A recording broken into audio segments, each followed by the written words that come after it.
Olá, boa noite, boa noite. Boa noite. Boa noite para quem está aí em casa agora, nos acompanhando, né? Para você que vai ver o podcast depois, né? Em qualquer momento que você nos ouvir, olá para você, seja muito bem-vinda. Como estamos? É tipo boa noite, bom dia, boa tarde, né?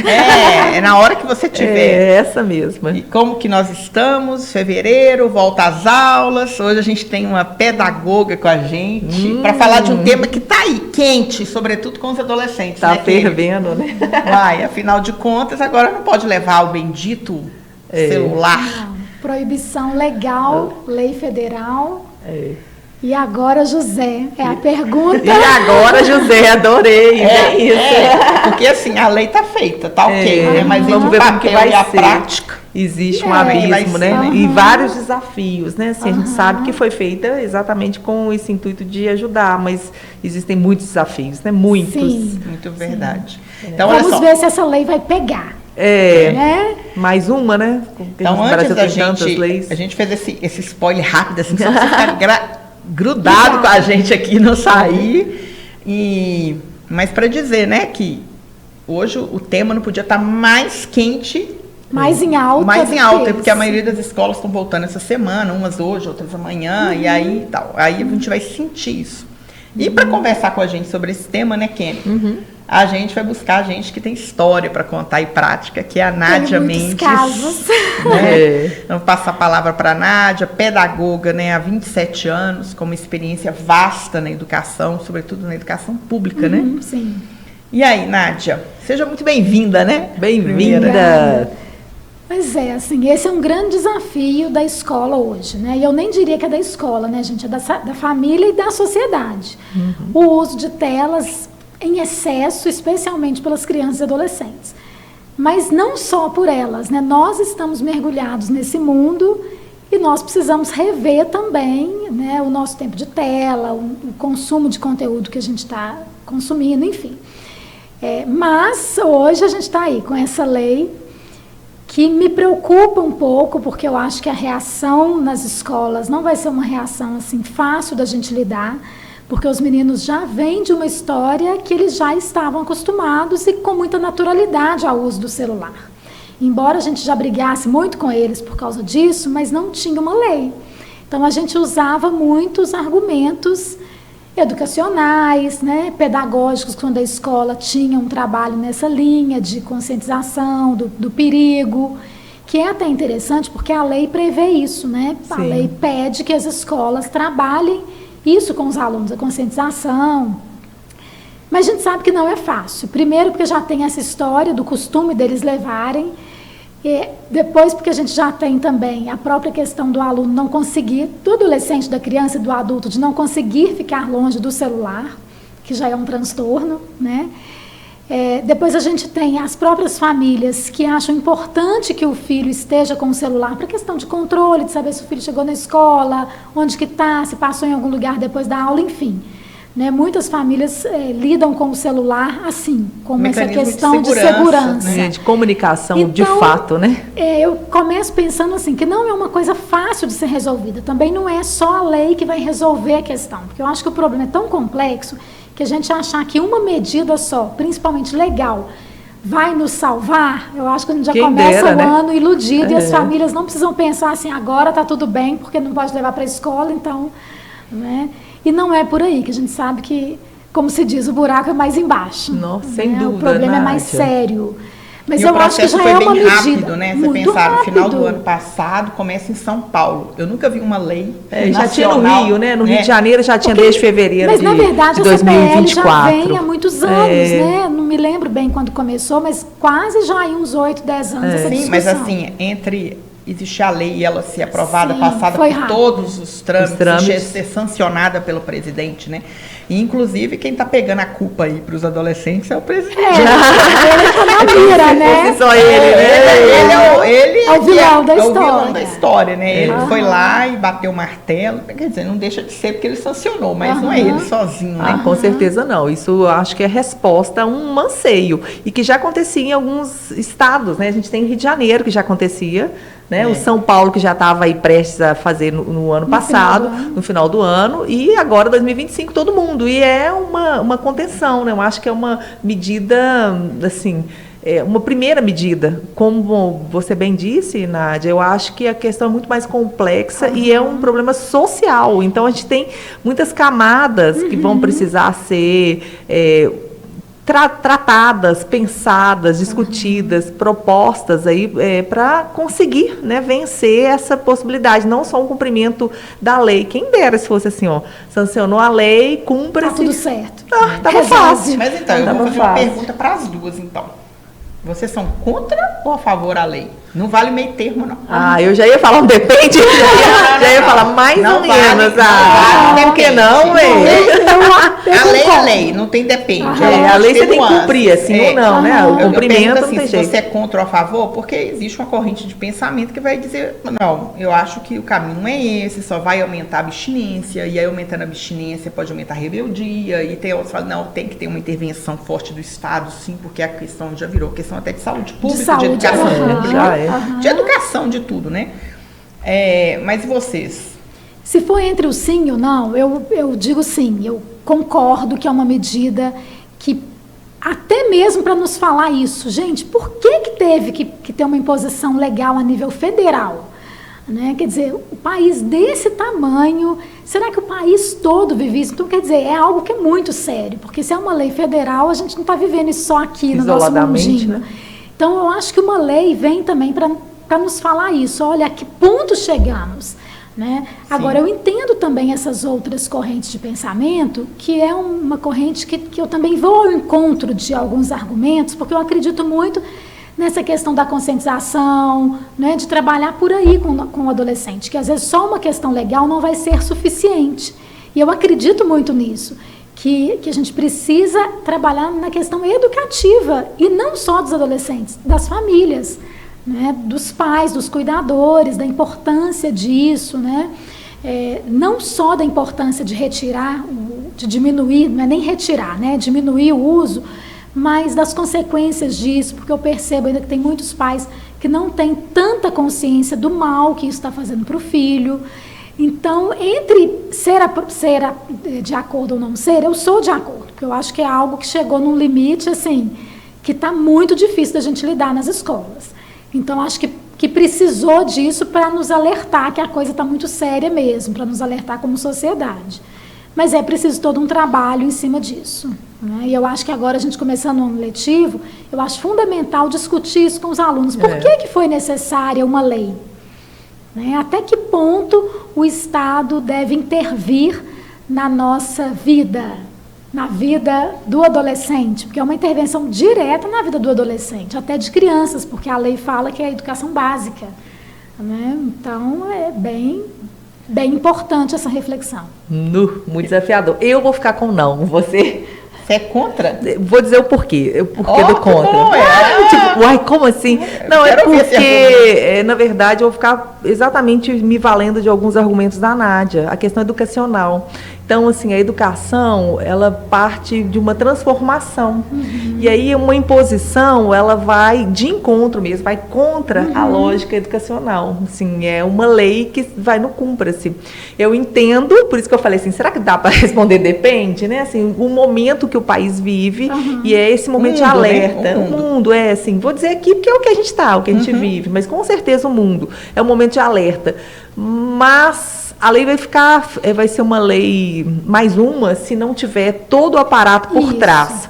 Porque a educação é que é transformadora, né? Vou me valer aí do nosso pai da educação, referência, que é o nosso querido Paulo Freire, né? Que é assim, na verdade, a educação não muda o mundo, ela muda as pessoas e as pessoas mudam o mundo. Então, penso que o processo tinha que ser talvez outro.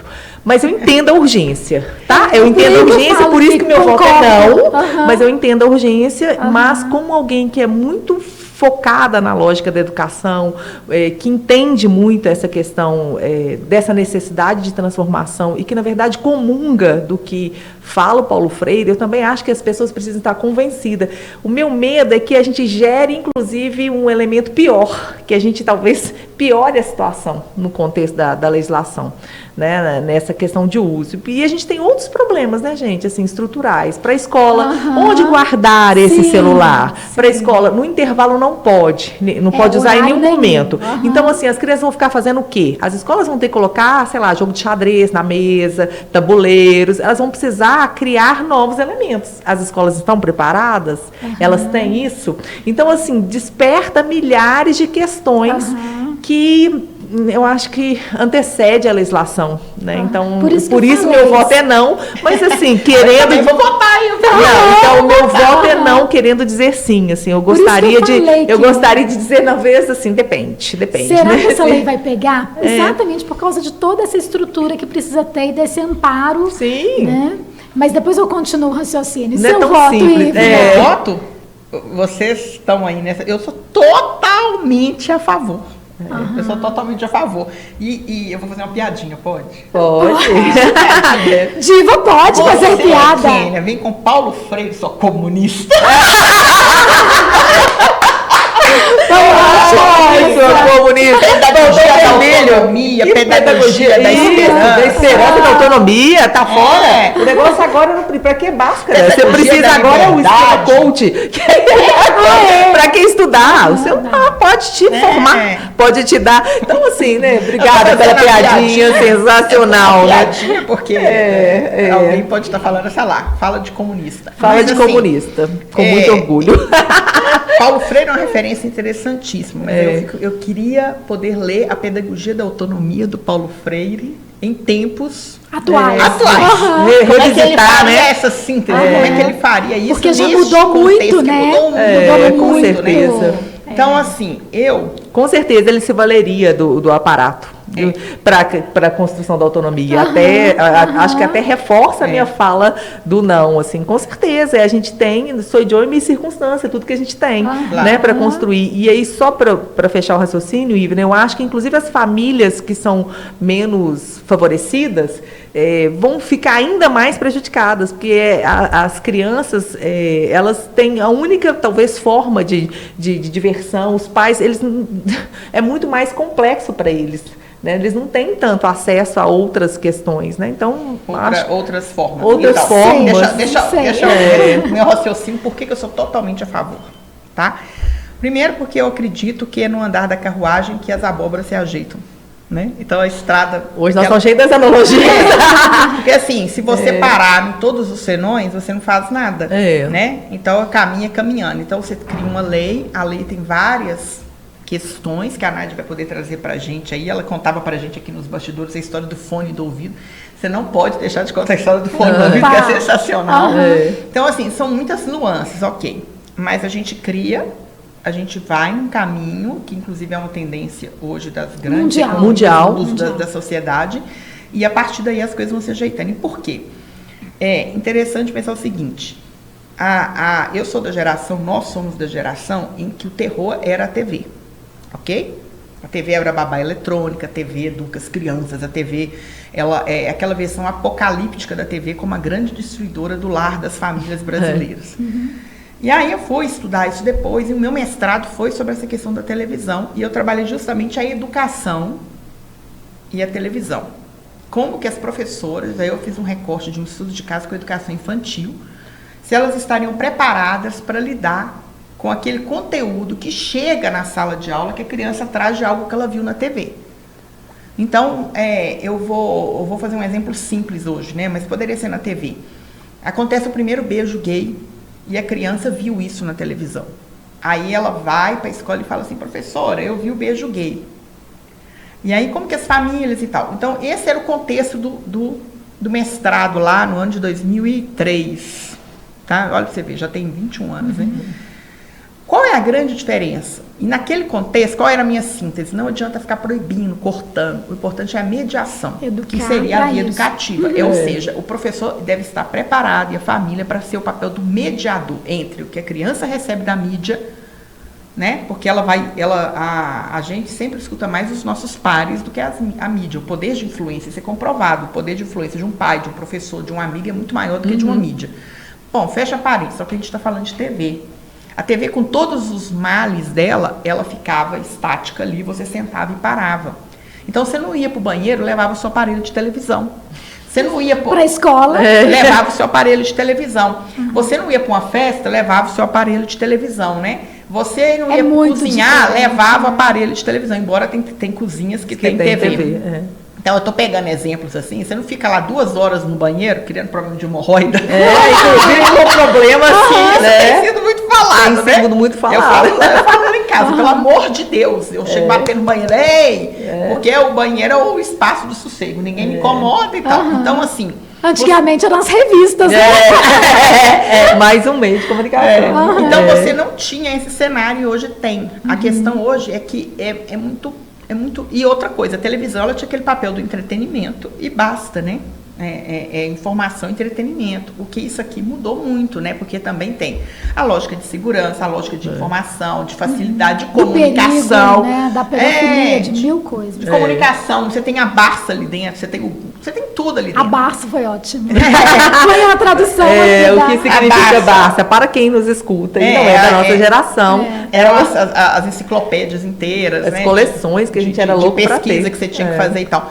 E aí, nisso é que é a questão, é que você não conseguia associar uma vida fora disso, né? E aí, nós estamos falando do impacto na educação, e aí eu jogo uma pergunta, fazendo a vez a defesa dos adolescentes agora, embora exista uma lei, eu fico me perguntando se não vai chegar um momento em que a gente vai precisar de uma lei em que adultos também vão chegar numa situação em que em determinados locais públicos você não pode tirar o celular. Mas tem muitos trabalhos, né, que já tem essa... Por exemplo, o do meu marido, ele não pode usar... Ele usa telefone exclusivamente na hora do lanche dele, do intervalo, e fora isso ele não tem acesso, ele não pode usar o telefone. Sim, eu até entendo isso, mas eu estou falando em locais públicos assim, por exemplo, você vai a um teatro, você vai numa festa, você vai em ambientes, por quê? Porque paramos de socializar. Vamos num show, não curtimos o show, só fica preocupado de tirar foto. Eu fico pensando se a coisa não chegar numa proporção tão grande que vai ser preciso uma lei até nesse sentido, porque os adolescentes vão poder falar adultos, assim, uai, mas não é só a gente que usa, não, a vovó não larga o celular. Então ninguém larga o celular, é um fato. Então por isso que eu sou muito, muito a favor, entendeu? E aí, Nádia, eu jogo a minha opinião e deixo a pergunta, né? Você tem elementos para poder falar assim das dimensões da rotina de uma vida de escola, falar um pouco da sua experiência, né? Porque escola pública, será que existe uma diferença? Escola pública, escola particular? Era esse o ponto, né, também que eu queria falar. Eu já vi alguns documentos de algumas escolas particulares na semana passada que já informaram para os pais como que vai ser isso. No público ainda não foi discutido, porque também a gente retomou hoje, né? Começou o ano letivo hoje, então a gente não sabe como que vai ser isso. E não pode ser uma coisa isolada, lá da minha escola, que a minha escola se reúne com a equipe e manda uma comunicação para os pais. Tem que ser a nível de Secretaria Municipal de Educação, então é uma coisa um pouco mais complicada.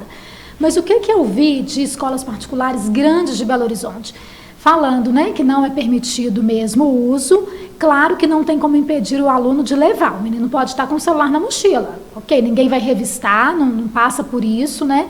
Mas se o aluno for pego usando o celular nas dependências da escola, e a lei fala que sala de aula não é só aquele espaço da sala de aula, onde está, né, a turma com o professor e tal. Todo o espaço educativo da escola. Então, está no pátio, está na quadra, enfim, biblioteca. Todos os espaços.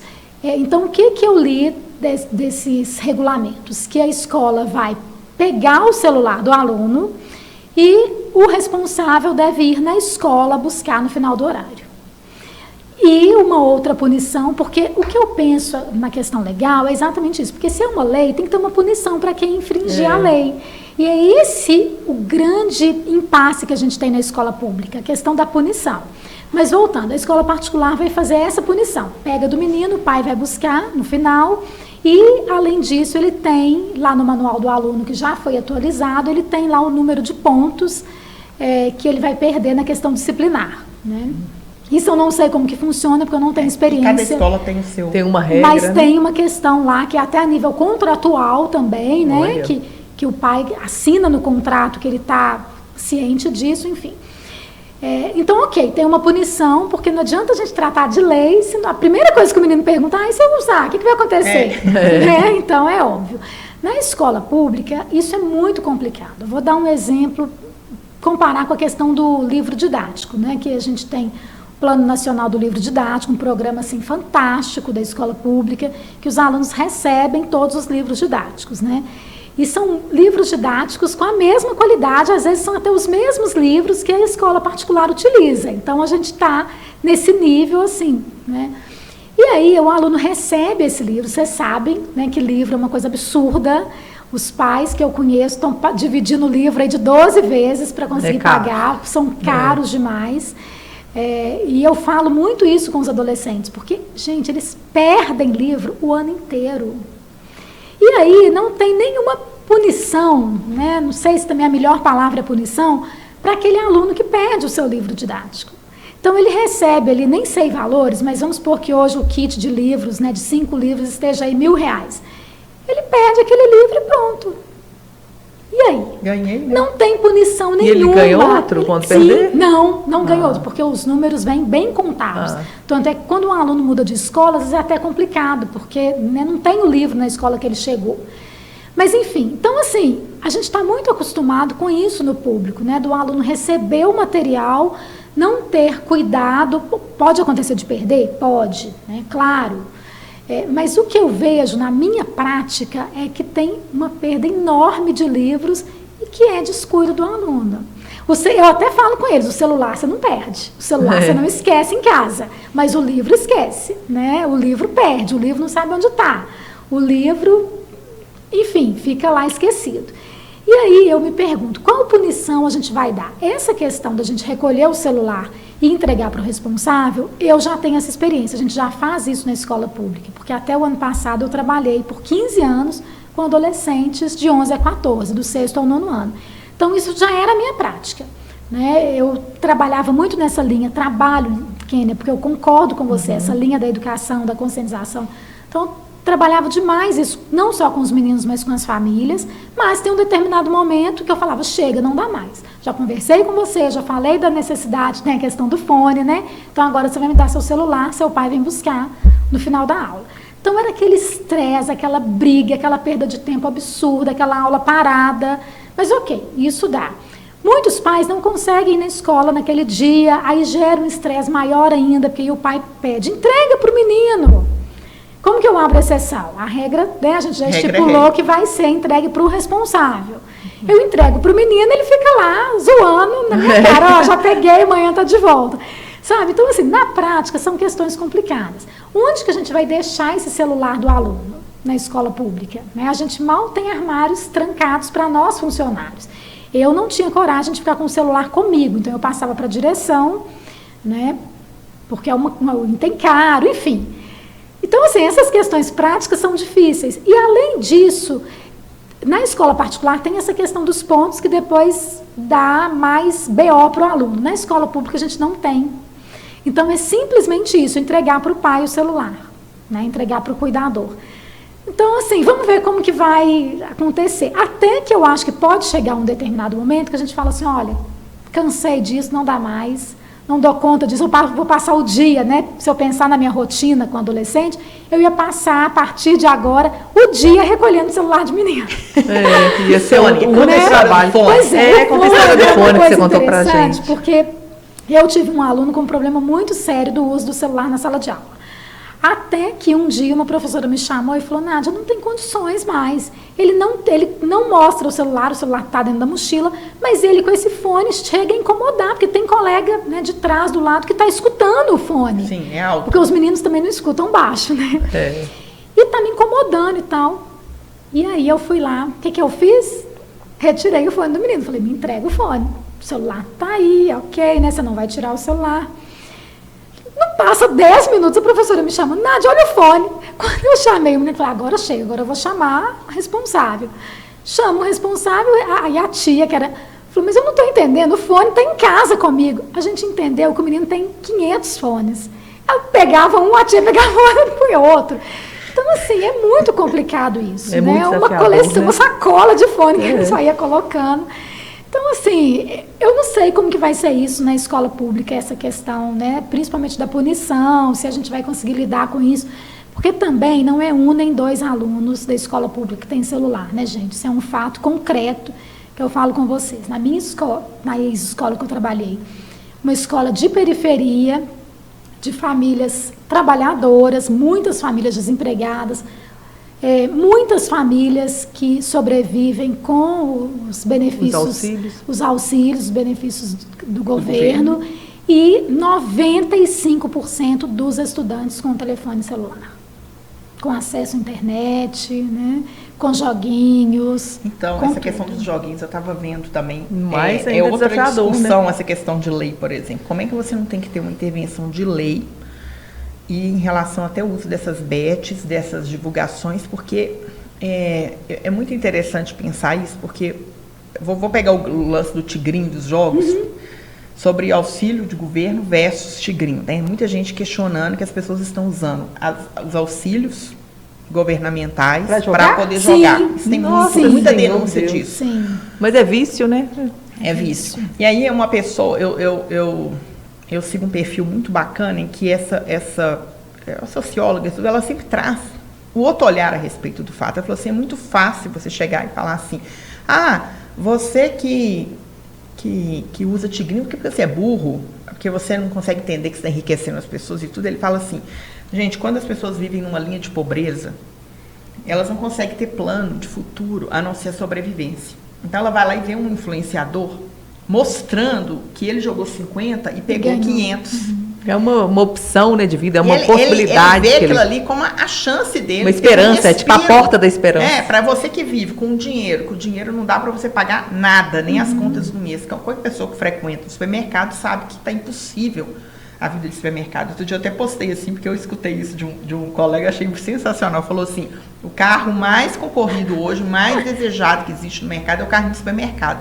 Vai ter 4 filhos que você vai entender. O carrinho do supermercado. O carro do supermercado. Carrinho do supermercado. Foi o Rodrigo da deles. O carro do supermercado hoje é o carrinho mais concorrido do ano. Quer dizer, a gente sabe que o auxílio também do governo ajuda em situações de fome, de precariedade, mas não resolve o problema também, não. Nossa, então a pessoa vê naquilo ali uma possibilidade. Aí eu pergunto, mas a gente tem que...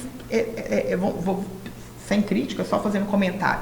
Eu viro e falo assim, não, mas aí a gente tem que criar uma conscientização, uma educação mas isso dessas demora. pessoas. É muito a longo prazo, enquanto isso as pessoas estão adoecidas.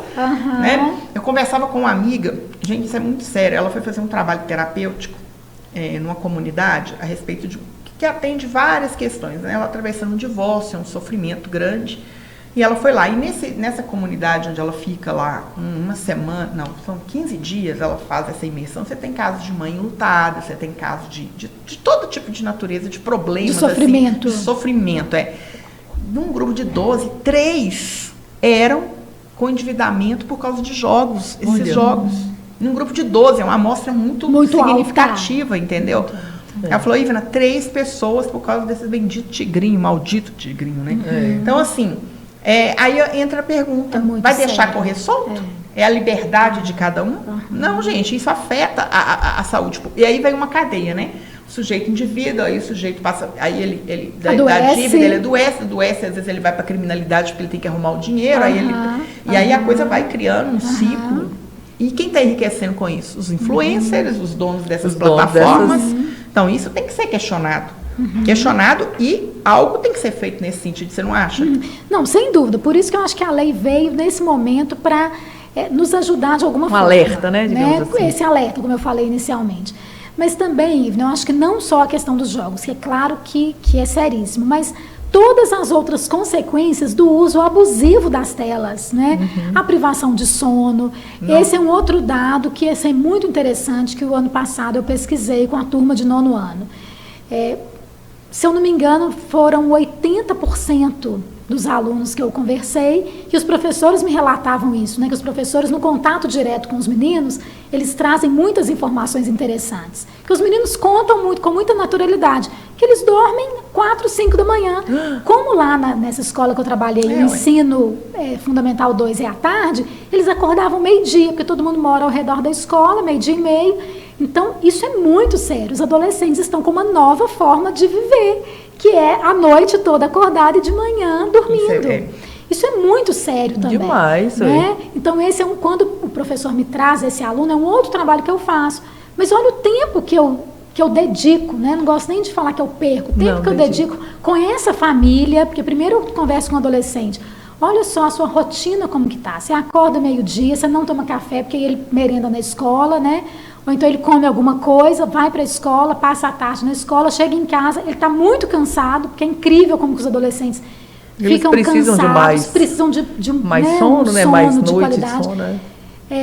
Não tem muito hábito da prática do esporte, eu vejo isso com os adolescentes, né? Eu acho que isso também já é consequência do uso excessivo de celular. Os pais falam muito isso, que os meninos estão muito dentro de casa, muito no quarto, os chamados filhos do quarto mesmo. Que tem um livro. Aí passa a noite no celular, então a rotina não é saudável. Então eu preocupo muito com isso, né? Então, assim, claro que eles já não têm esse interesse pela escola. Então, às vezes eu uso aquele discurso assim, mas que horas que você faz dever de casa?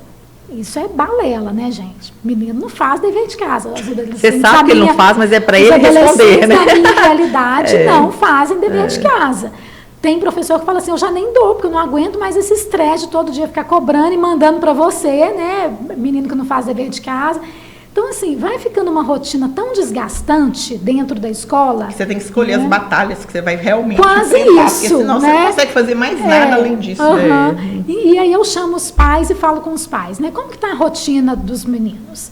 E muitos pais não têm essa consciência, gente, do perigo que é o menino estar a noite toda no celular. E muitos pais não sabem. E eu, às vezes, dou essa notícia para o pai. Né? O seu filho me falou que não dorme, que passa... É mesmo, sabe, assim, eu vejo que os pais ficam naquela situação e alguns pais, eu acho que a escola pública nos dá muito isso, assim, de ter muito contato com realidades muito sofridas, muito duras. E alguns pais estão de verdade angustiados porque não sabem como ajudar os meninos. Eles têm essa consciência do perigo, mas não estão dando conta de impor o limite necessário. Pelas fragilidades, né, que as famílias vivem. Né? Tem poder acompanhar muito perto, né, porque quase sempre está fora de casa para trabalhar. E tem muita questão, além disso, essa questão social, tem muita questão da mulher que é sozinha com os filhos. Então a gente abre um outro leque aí. Nossa, só daí já dá uma... Já dá um novo podcast, né? Então eu me vejo no lugar dessa mãe. Claro que eu hoje, com a formação que eu tenho, a consciência que eu tenho, eu agiria diferente. Mas essa mãe não dá conta. Não dá conta de impor o limite nesse... Uma vez uma mãe de um menino de 13 anos falou comigo assim, eu revelei para ela que o que o menino me contou, o que ele estava fazendo de madrugada na casa de um outro colega. E aí ela falou assim, mas eu não posso ficar acordada esperando ele, eu acordo por 5h30 da manhã para trabalhar. Eu pensei, mas como que uma mãe não vê a hora que o menino chega em casa e não sabe o que esse menino estava fazendo, aonde que ele... não, ele me fala que estava na casa do coleguinha. Mas como assim? Eu achei assim, tão surpreendente uma fala dessa. Eu falei, como que eu vou pedir que essa mãe controle o uso do celular? Eu não consigo. Essa mãe precisa acordar às 5 da manhã. Né? Então, assim, são muitos problemas, muitos casos complicados. É claro que eu vejo também, infelizmente, nós vemos isso, né, gente? A negligência nesse aspecto. A gente vê isso também. Mas não dá para julgar essa família, né? Não dá. Eu trabalho muito nessa questão de informar os pais. Eu falo com os pais assim, olha, você está vendo isso daqui? Também é meu instrumento de trabalho. Eu estou aqui, estou de olho no que o professor está me mandando aqui, que agora é tudo por aqui. Mas aqui tem a vida e a morte. Eu assusto um pouco os pais. Eu falo, então toma cuidado, porque tem mãe que é nascida digital, que é dessa era, né? Porque eu já tenho mães de 20 anos, que foram alunos da escola, eu falo que agora eu já tenho os netos na escola, né?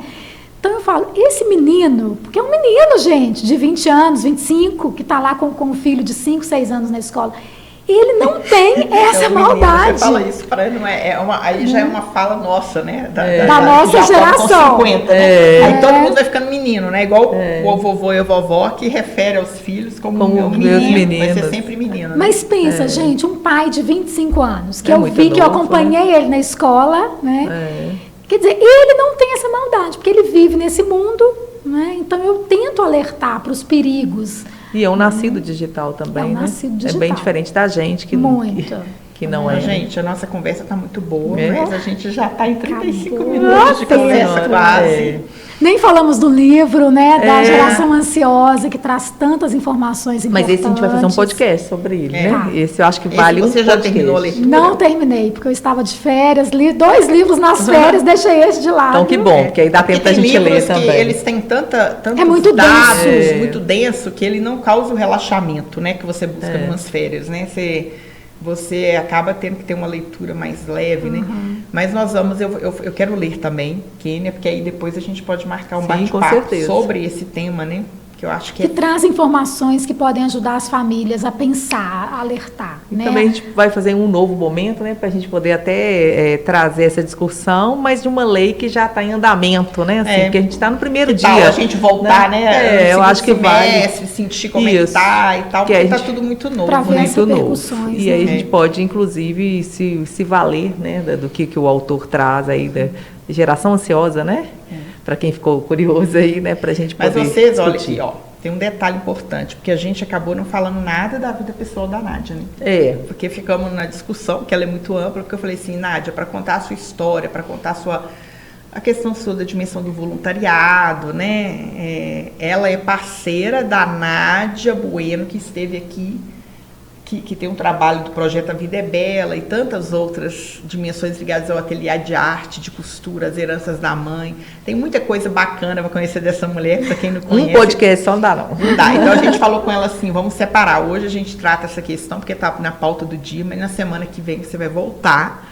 E aí a gente vai conversar da Nádia. Eu quero saber quem é essa diva, Nádia.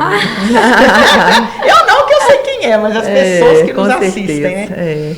Então a gente quer agradecer a presença. Eu que agradeço a confiança.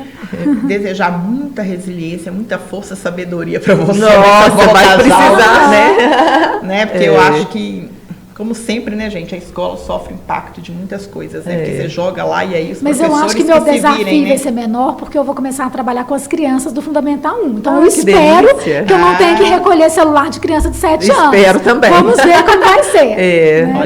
Espero. Que bom. Você sai do Fundamental 2 e vai pro Fundamental 1. Que delícia. Você realmente foi agraciada com essa 2025 os desafios serão diferentes. Depois eu falo pra vocês, gente, tem menino de mais de 7 anos com celular na escola. Pode ser que tenha. E é isso, pessoal. A gente quer agradecer você que está aqui com a gente, pedir para você curtir, comentar, compartilhar esse material. Manda para o seu grupo de mães lá da escola. Vamos fazer a informação multiplicar e a gente precisa crescer o canal. E para crescer o canal a gente precisa de você. Combinado? Será que a gente pode fazer esse combinadinho aí? Combinadinho do primeiro dia de aula, né? Que o professor faz, agora é combinadinho do podcast. Seu filho vai falar, só faltava essa.